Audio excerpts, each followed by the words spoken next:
Того, що таке може відбутися, як ми будемо реагувати, ну, залежить від того, як все буде розвиватися тут.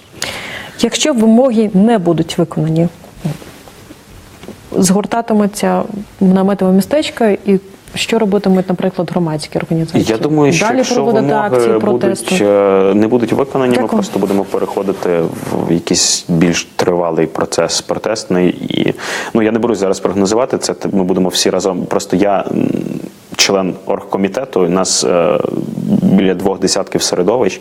Я не можу прогнозувати, яке ми рішення приймемо за результатами того, що те чи інше рішення не буде ухвалено. Так? Тобто це будуть в будь-якому випадку консультації. Моє бачення, що потрібно налаштовуватися на довгу боротьбу. Якщо не будуть ухвалено, принаймні в першому читанні, вимоги завтра, то треба заходити в довгий процес.